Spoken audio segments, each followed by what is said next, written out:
Bugun men juda muhim masalani tushuntiraman. Kvartirangizning kirish eshigi, ya'ni uyga kiradigan temir eshik yoki qo'shimcha o'rnatilgan tambur eshigi ayrim holatlarda majburan olib qo'yilishi mumkin. Bu gap oddiy qo'rqitish emas. Bu ko'p qavatli uyda yashaydigan har bir odamga tegishli masala. Ayniqsa eshigini tashqariga ochiladigan qilib o'zgartirganlar, umumiy yo'lakka qo'shimcha panjara, temir eshik, tambur yoki shkaf o'rnatganlar buni albatta bilishi kerak. Videoni hozirning o'zida oxirigacha ko'ring. Kanalga obuna bo'ling va like bosib qo'ying. Chunki bu ma'lumot bir kuni sizning uyingiz, qo'shningiz yoki butun podyezdda xavfsizlik bilan bog'liq muammoni hal qilishi mumkin. Men avvalo masalani oddiy tilda tushuntiraman. Ko'p qavatli uylarda kvartiraning ichki qismi sizning mulkingiz hisoblanadi. Lekin podyezd, zinapoya, lift oldi, umumiy yo'lak, evakuatsiya yo'li, tomga chiqish joylari, yerto'la kirishlari va umumiy muhandislik kommunikatsiyalari faqat bir odamning emas, barcha aholi foydalanadigan umumiy joylar hisoblanadi. Ana shu umumiy joylarda o'zboshimchalik bilan biror narsa o'rnatish, yo'lni toraytirish, yong'in vaqtida odamlar chiqishini qiyinlashtirish yoki favqulodda xizmatlar kirishini to'sish qonuniy muammo tug'diradi. Oldin ko'p odamlar bunga unchalik jiddiy qaramas edi. Kimdir eski yog'och eshikni temir eshikka almashtirdi. Kimdir eshikni ichkariga emas, tashqariga ochiladigan qildi. Yana kimdir ikki qo'shni bilan kelishib umumiy yo'lakka qo'shimcha panjara eshik qo'ydi. Ayrimlar hatto lift yonidagi bo'sh joyni bu baribir hech kimga kerak emas deb yopib, ichiga velosiped, arava, qurilish materiallari yoki eski mebellarni qo'yib qo'ydi. Boshida hech kim indamadi. Chunki uy-joy shirkatlari yoki boshqaruv tashkilotlari ham ko'pincha bunga ko'z yumib kelgan. Ammo muammo shundaki, bunday o'zgarishlar oddiy qulaylik emas, xavfsizlik masalasidir. Endi nazorat kuchaymoqda. Sababi juda oddiy favqulodda vaziyatlarda, ayniqsa yong'in chiqqanda yoki gaz portlashi xavfi bo'lganda har 1 santimetr yo'l muhim bo'ladi. Odamlar tez chiqish kerak, o't o'chiruvchilar esa tez kirish kerak. Agar eshik umumiy yo'lakka qarab ochilib, boshqa kvartiraning eshigini, zinapoyaga chiqish yo'lini yoki evakuatsiya yo'lagini to'sib qo'ysa, bu nafaqat noqulaylik, balki real xavf. Shuning uchun bunday eshiklar va to'siqlar bo'yicha tekshiruv bo'lsa, mas'ullar ularni olib tashlashni talab qilishi, talab bajarilmasa, majburiy tartibda olib qo'yish masalasi ko'tarilishi mumkin. Men ko'p odamlar orasida tarqalgan savolni eshitaman. Axir eshik mening pulimga o'rnatilgan. Kvartira ham o'zimniki. Nega uni olib qo'yishlari mumkin? Javob shuki, masala eshikning kimga tegishliligida emas, u qayerga va qanday o'rnatilganida. Agar eshik sizning kvartirangiz chegarasi ichida bo'lsa, evakuatsiya yo'lini toraytirmasa, qo'shni eshiklarni to'smasa, umumiy mulkka zarar yetkazmasa, odatda muammo bo'lmaydi. Lekin eshikning ochilish yo'nalishi yoki qo'shimcha konstruksiya umumiy hududga chiqib ketsa, bu allaqachon faqat sizning xohishingiz bilan hal bo'ladigan masala emas. Avvallari ayrim binolarda loyiha bo'yicha eshiklar ichkariga ochiladigan qilib qurilgan. Keyin odamlar xavfsizlik uchun temir eshik qo'ydilar.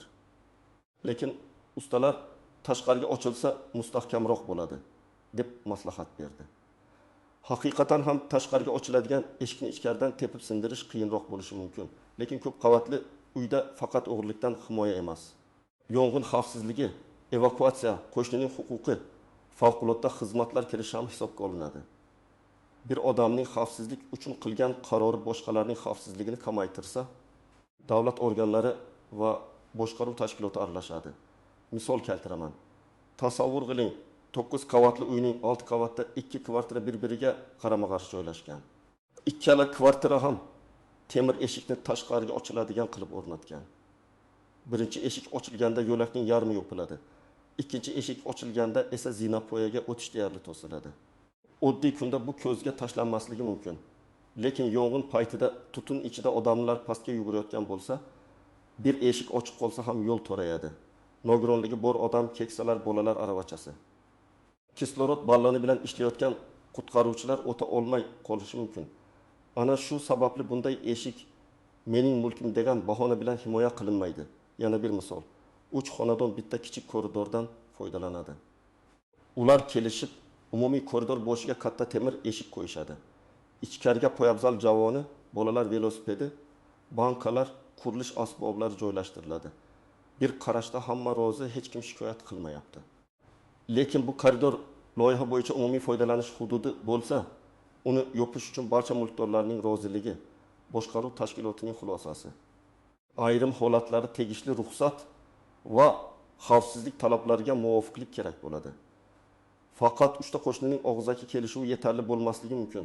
Chunki bu joydan kommunikatsiyaga kirish, elektr qalqon, gaz quvuri, yong'in shlangi yoki boshqa umumiy tizimlarga xizmat ko'rsatish zarur bo'lishi mumkin. Men birinchi navbatda quyidagi holatdagi fuqarolarga e'tiborli bo'lishni maslahat beraman. Agar sizning eshigingiz tashqariga ochilganda umumiy yo'lakni sezilarli darajada toraytirsa, siz xavotir olishingiz kerak. Agar eshik ochilganda qo'shnining eshigini to'sib qo'ysa yoki qo'shni o'z uyidan chiqolmay qoladigan vaziyat yuzaga kelsa, bu jiddiy muammo. Agar eshik zinapoya maydonchasiga chiqishni berkitib qo'ysa, lift oldida harakatga xalaqit bersa yoki evakuatsiya yo'nalishida joylashgan bo'lsa, uni qayta ko'rib chiqish kerak. Ikkinchi toifa, umumiy koridorga qo'shimcha eshik, panjara yoki tambur o'rnatganlar. Ko'p odamlar biz faqat o'zimizning oldimizni yopdik deb o'ylaydi. Lekin umumiy koridor sizning oldingizda joylashgani uchun sizniki bo'lib qolmaydi. Ayniqsa u yerda elektr shiti, suv quvuri, issiqlik tizimi, aloqa kabellari, yong'inga qarshi uskunalar yoki texnik ko'rik uchun kerak bo'ladigan joylar bo'lsa, bunda yopish noqonuniy deb topilishi mumkin. Uchinchi toifa, podyezd ichida narsalar saqlaydiganlar. Eshikning o'zi qonuniy bo'lsa ham, uning oldiga shkaf, tumba poyabzal javoni, guldon, qurilish materiallari, bolalar aravachasi yoki velosiped qo'yish evakuatsiya yo'lini toraytirishi mumkin. Men amaliyotda shunday holatlarni ko'p ko'rganman. Tekshiruv keladi. Odam eshigimga tegmang, hammasi joyida deydi. Lekin eshik oldida yillar davomida turgan javon yoki eski muzlatkich asosiy e'tirozga sabab bo'ladi. Shundan keyin nafaqat buyumlarni olib tashlash, balki o'zboshimchalik bilan foydalanilgan umumiy hudud bo'yicha ham talab qo'yiladi. Agar siz eshikni eski joyiga, ya'ni kvartira kirish o'rniga o'rnatgan bo'lsangiz, u umumiy hududga chiqib ketmasa, ochilganda hech kimga xalaqit bermasa, yo'lakchiligini xavfli darajada kamaytirmasa va bino loyihasiga zid bo'lmasa, odatda jiddiy xavotirga asos yo'q. Lekin men baribir bir narsani maslahat beraman. Menda hammasi joyida deb o'ylab yuravermang. Eshikni real holatda tekshirib ko'ring. Uni to'liq oching. Zinapoyaga chiqish yo'li qoladimi? Qo'shni eshigi ochiladimi? Nosilka bilan odam olib chiqish mumkinmi? O't o'chiruvchi kiyimda kirsa o'ta oladimi? Shuni ko'z bilan chamalab emas, metr bilan o'lchab ko'ring. Agar eshik ichkariga ochilsa, odatda umumiy yo'lakka ta'siri kamroq bo'ladi. Lekin bu ham avtomatik ravishda hamma narsa qonuniy degani emas. Masalan, eshik o'rnatish paytida devor buzilgan, eshik o'rni kengaytirilgan. Umumiy kommunikatsiya yopib qo'yilgan yoki tashqi tomonga qo'shimcha dekorativ konstruksiya chiqarilgan bo'lsa, shuning uchun men har doim faqat eshikning temir yoki yog'ochligiga emas, uning joylashuvi, ochilish yo'nalishi va umumiy joylarga ta'siriga qarash kerakligini aytaman. Bu mavzuda eng ko'p uchraydigan xato, odamlar qo'shnim rozilik bergan desa, hammasi hal bo'ladi deb o'ylaydi. Yo'q, har doim ham unday emas. Qo'shnining roziligi muhim bo'lishi mumkin, lekin u yong'in xavfsizligi talablarini bekor qilmaydi. Masalan, ikki qo'shni bir-biriga rozi bo'lsa ham, ularning kelishuvi uchinchi shaxslarning, boshqa qavatdagi odamlarning yoki favqulodda xizmatlarning manfaatiga zarar yetkazsa, bu kelishuv yetarli bo'lmaydi. Ikkinchi nozik joy, uy eski, hamma shunday qilib olgan degan bahona. Agar butun podyezdda 20 metr eshik tashqariga ochilsa, bu ularning barchasi avtomatik qonuniy bo'lib qoladi degani emas. Aksincha, ommaviy muammo aniqlansa, butun podyezd bo'yicha ogohlantirish berilishi mumkin. Ayrim hollarda boshqaruv kompaniyasi yoki uy-joy mulkdorlari shirkati aholiga yozma bildirishnoma beradi. Belgilangan muddat ichida evakuatsiya yo'llaridagi to'siqlarni olib tashlash, noqonuniy o'rnatilgan eshik va panjaralarni demontaj qilish, umumiy joylarni bo'shatish talab etiladi. Uchinchi nozik joy, men buni oldingi egasidan shunday olganman degan masala. Kvartirani sotib olganingizda eshik, tambur yoki panjara allaqachon bor bo'lgan bo'lishi mumkin. Lekin bu mas'uliyatdan to'liq ozod qilmaydi. Hozirgi mulkdor sifatida siz umumiy joyga xalaqit berayotgan konstruksiyani tartibga keltirishingiz kerak bo'lishi mumkin. Shuning uchun kvartira sotib olayotganda faqat hujjat, kadastr va qarzdorlikni emas, kirish eshigi va umumiy yo'lak holatini ham tekshirish kerak. Ba'zan arzon ko'rgan kvartira keyin qo'shimcha xarajat olib keladi. Eshikni qayta o'rnatish, devorni tiklash, tamburni buzish, jarima yoki qo'shnilar bilan nizolar, 4-nozik joy, o'zboshimchalik bilan qayta rejalashtirish. Ba'zi odamlar kirish qismini kengaytirish uchun devorni qisman buzadi, eshik joyini suradi, eski eshik o'rnini yopadi. Bu oddiy eshik almashtirish emas, binoning konstruktiv elementlariga aralashish bo'lishi mumkin. Agar devor yuk ko'taruvchi bo'lsa yoki texnik loyiha buzilgan bo'lsa, masala yanada jiddiylashadi. Bu holatda nafaqat eshikni olib tashlash, balki oldingi holatni tiklash talabi ham qo'yilishi mumkin. Birinchi real hayotga yaqin vaziyatni olaylik. 5 qavatli uy, har qavatda 4 ta kvartira bor. 3 qavatdagi 7 kvartira egasi yangi temir eshik o'rnatdi. Eshik tashqariga chap tomonga ochiladi. Chap tomonda esa 19 kvartiraning eshigi bor. Ikkala eshik bir vaqtda ochilsa, biri ikkinchisiga uriladi. Oddiy kunda qo'shnilar navbat bilan kirib chiqadi, katta muammo sezilmaydi. Lekin bir kuni onun bekish kvartirada keksa odamning mazasi qochadi. Tez yordam keladi. Nosilka olib chiqish kerak bo'ladi.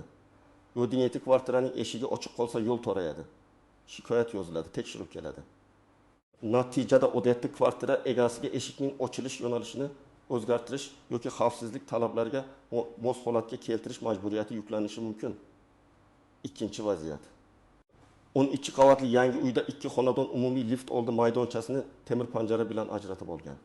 Ichkariga poyabzal javoni, bolalar aravachasi va eski shkaf qo'yilgan. Ular biz hech kimga xalaqit bermayapmiz deydi. Ammo lift nosoz bo'lib, texnik xizmat ko'rsatuvchi mutaxassis elektr panelga kira olmaydi. Keyin yong'in xavfsizligi bo'yicha tekshiruvda panjara evakuatsiya yo'liga xalaqit berishi aniqlanadi. Bunday vaziyatda kalit bizda bor. Kerak bo'lsa ochamiz degan javob yetarli bo'lmasligi mumkin. Favqulodda vaziyatda kalit topilmasligi, uyda hech kim bo'lmasligi eshik tiqilib qolishi mumkin. Shuning uchun talab panjarani butunlay olib tashlash bo'lish ehtimoli bor. Uchinchi vaziyat. Kvartira egasi eshikni almashtirdi, lekin eshik qutisini o'rnatishda umumiy yo'lak devorini 9 sm oldinga chiqarib yubordi. Usta shunday mustahkam bo'ladi degan. Natijada yo'lak kengligi kamaydi. Bir qarashda 10 sm kichik raqamdek ko'rinadi, lekin tor podyezdlarda bu juda muhim. Agar yo'lak avval 20 sm bo'lgan bo'lsa, keyin 1 sm qolsa katta buyum olib o'tish, nosilka olib chiqish yoki odamlar oqimi uchun muammo bo'lishi mumkin. Tekshiruvda aynan mana shu detal qayd etiladi. 4-vaziyat. Qo'shnilar orasida nizo chiqadi. Bir qo'shni ikkinchisining eshigidan norozi bo'ladi va boshqaruv tashkilotiga ariza yozadi. Ko'pchilik bunday shikoyatni qo'shnim meni yomon ko'radi deb qabul qiladi. Lekin mas'ul tashkilot shikoyat kelganidan keyin tekshirishga majbur bo'lishi mumkin.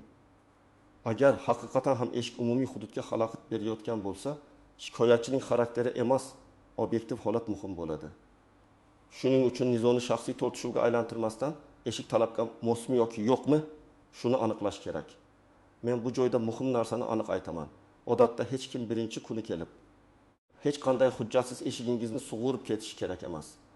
Amaliyotda avval ogohlantirish, dalolatnoma, yozma talab, muddat berish, keyin talab bajarilmasa, ma'muriy yoki sud tartibidagi choralar bo'lishi mumkin.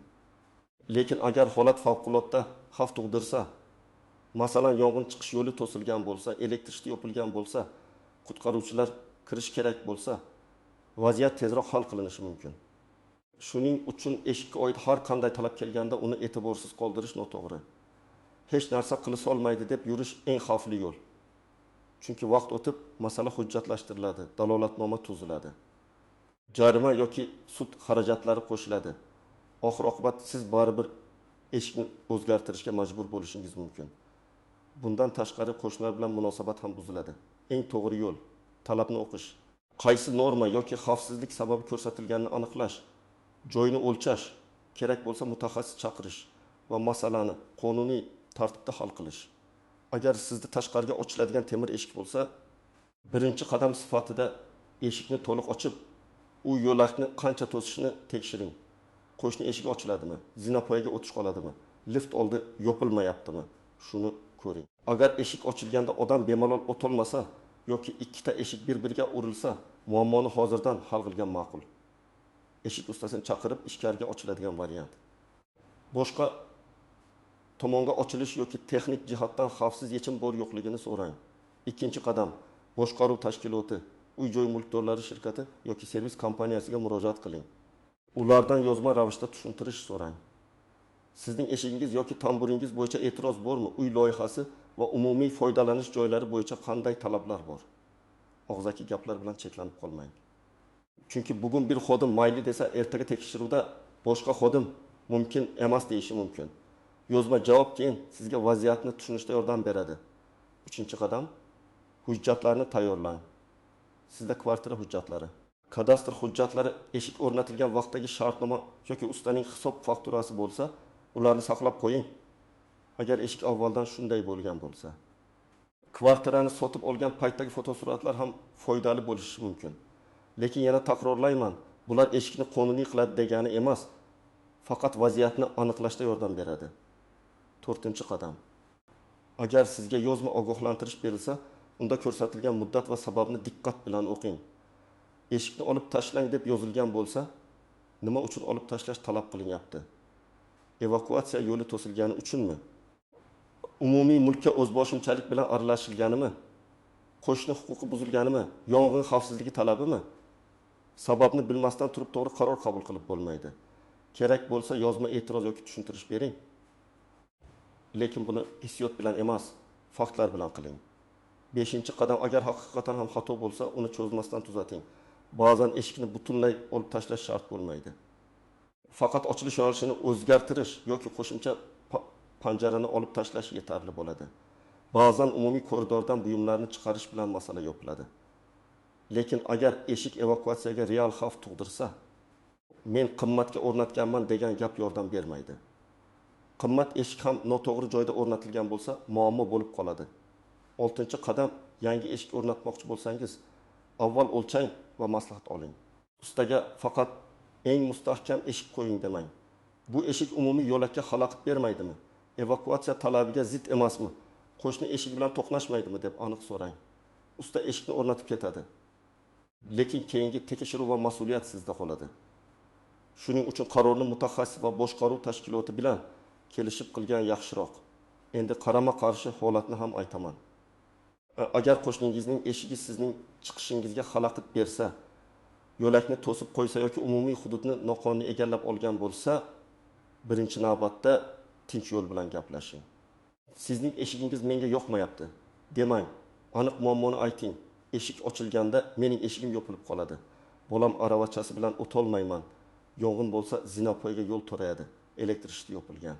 Iloji bo'lsa, holatni suratga oling, o'lchov qiling. Agar gap bilan hal bo'lmasa, boshqaruv tashkilotiga yozma ariza bering. Arizada manzil, qavat, kvartira raqamlari, muammo nimada ekani, qachondan beri davom etayotgani, qanday xavf tug'dirayotgani aniq yozilsin. Masalan, falon kvartira kirish eshigi tashqariga ochilganda umumiy yo'lakni to'sadi. Mening kvartiramdan chiqishga xalaqit beradi. Favqulodda vaziyatda evakuatsiyaga xavf tug'diradi. Holatni o'rganib, qonuniy chora ko'rishingizni so'rayman. Shundan keyin tashkilot joyiga chiqib ko'rishi va dalolatnoma tuzishi kerak. Agar masala yong'in xavfsizligi bilan bog'liq bo'lsa, tegishli favqulodda vaziyatlar yoki yong'in nazorati organlariga ham murojaat qilish mumkin. Agar umumiy mulk o'zboshimchalik bilan egallangan bo'lsa, uy-joy boshqaruvi bo'yicha mas'ul organlar ham jalb etiladi. Eng muhimi, o'zingiz borib eshikni buzish, qulfini sindirish, janjal qilish mumkin emas. Bu sizni haq bo'lgan holatda ham aybdor qilib qo'yishi mumkin. Men yana bir nechta noto'g'ri tushunchani alohida aytib o'taman. Birinchisi, temir eshik taqiqlangan ekan degan gap to'g'ri emas. Temir eshikning o'zi muammo emas. Muammo uning qayerga, qanday va qaysi yo'nalishda o'rnatilganida. Ikkinchisi, tashqariga ochiladigan eshiklarning hammasi olib tashlanadi degan gap ham har doim to'g'ri emas. Har bir holat joyida baholanadi. Yo'lak kengligi, qo'shni eshiklar, evakuatsiya yo'li, bino loyihasi, xavfsizlik talablari hisobga olinadi. Uchinchisi, agar hech kim shikoyat qilmasa, demak muammo yo'q degan fikr ham xavfli. Muammo shikoyat bo'lmagan uchun yo'qolib qolmaydi. Tekshiruv reja asosida favqulodda holatdan keyin yoki boshqa sabab bilan kelishi mumkin. 4-si, pul berib kelishi bo'lsa bo'ladi degan fikr mutlaqo noto'g'ri va xavfli. Xavfsizlik talabini noqonuniy yo'l bilan chetlab o'tish keyin yanada og'ir oqibatlarga olib keladi. eng to'g'ri yo'l qonuniy va texnik jihatdan to'g'ri yechim topish. Bugungi mavzuning asosiy mazmuni shuki, kvartira sizniki bo'lishi mumkin, lekin podyezd, umumiy yo'lak va evakuatsiya yo'llari faqat sizniki emas. Eshik yoki qo'shimcha tambur boshqalarning harakatiga, yong'in xavfsizligiga favqulodda xizmatlar ishiga xalaqit bersa, uni o'zgartirish, olib tashlash yoki qonuniy holatga keltirish talab qilinishi mumkin. Talabni e'tiborsiz qoldirish o'rniga hozirdan tekshirib, hujjatlarni tartibga solib, kerak bo'lsa mutaxassis bilan maslahatlashgan ma'qul. Men sizga maslahat beraman. Bugunoq eshigingizni ochib ko'ring, yo'lakni baholang, qo'shnilar bilan muammoni tinch muhokama qiling va boshqaruv tashkilotidan aniq tushuntirish oling. Shunda kutilmagan tekshiruv, jarima, majburiy demontaj yoki qo'shnilar bilan sudlashish ehtimoli kamayadi. Sizning uyingiz xavfsiz bo'lishi faqat sizning kvartirangiz ichidagi tartibga emas, umumiy joylardagi mas'uliyatga ham bog'liq. Sizning podyezdda ham tashqariga ochiladigan eshiklar, qo'shimcha panjaralar yoki yopib olingan umumiy koridorlar bormi? Fikringizni izohlarda yozing. Bu mavzu bo'yicha savollaringiz bo'lsa, kommentariyada qoldiring. Men keyingi videolarda eng muhimlarini alohida tushuntiraman. Videoga like bosing, kanalga obuna bo'ling va bu ma'lumotni ko'p qavatli uyda yashaydigan tanishlaringizga ham yuboring.